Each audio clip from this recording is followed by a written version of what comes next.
চলমান মধ্যপ্রাচ্য যুদ্ধে ইরান ও হিজবুল্লাহর ছোড়া ক্ষেপণাস্ত্র এবং ড্রোনের অভাবনীয় নির্ভুলতা দেখে বিশ্বজুড়ে সামরিক বিশ্লেষকদের মধ্যে একটি প্রশ্নই ঘুরপাক খাচ্ছে।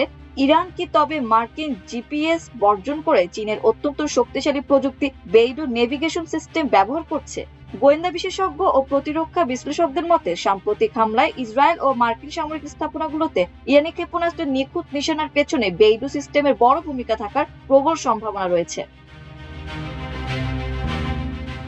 ফ্রান্সের বৈদেশিক গোয়েন্দা সংস্থার ডিজিএসি প্রাক্তন পরিচালক আলাইন জুইলেট এই সপ্তাহে এক পডকাস্টে জানান, গত বছরের 12 দিনের যুদ্ধের তুলনায় বর্তমান সংঘাতে ইরানি ক্ষেপণাস্ত্রের লক্ষ্য ভেদ অনেক বেশি নিখুঁত। তিনি বলেন, 8 মাস আগের তুলনায় ইরানি ক্ষেপণাস্ত্রের এই উন্নতির নির্দেশিকা ব্যবস্থা নিয়ে অনেক প্রশ্ন তোলে। সম্ভবত ইরানকে চীনের বেইডু সিস্টেমে প্রবেশাধিকার দেওয়া হয়েছে।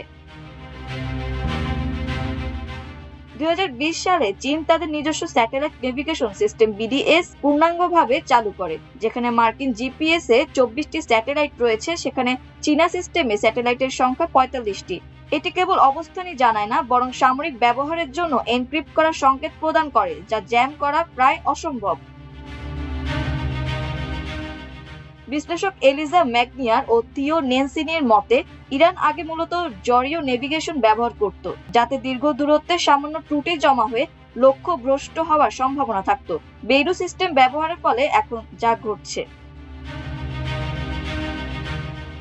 মার্কিন জিপিএস সিভিলিয়ান সিগন্যালগুলো যুক্তরাষ্ট্র যে কোনো সময় বন্ধ বা জ্যাম করতে পারে, কিন্তু বেইডু 3A সামরিক স্তরের B3A সিগন্যাল মূলত জ্যামিং বা স্পুফিং প্রতিরোধী।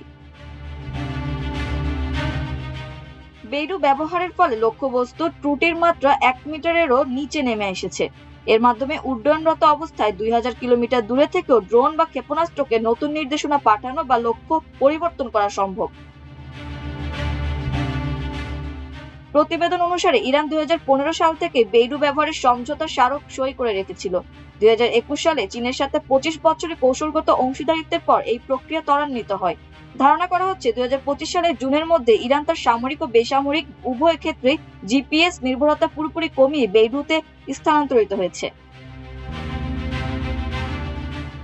যদি ইরান বেইডু ব্যবহার করে থাকে, তবে তা যুদ্ধক্ষেত্রে রিয়েল টাইম স্যাটেলাইট গোয়েন্দা তথ্যের উপর মার্কিন একচেটিয়া আধিপত্যের অবসান ঘটাবে। এটি কেবল ইরানের জন্যই নয়, বরং অঞ্চলের অন্যান্য দেশকেও জিপিএস এর বিকল্প খুঁজতে প্ররোচিত করতে পারে।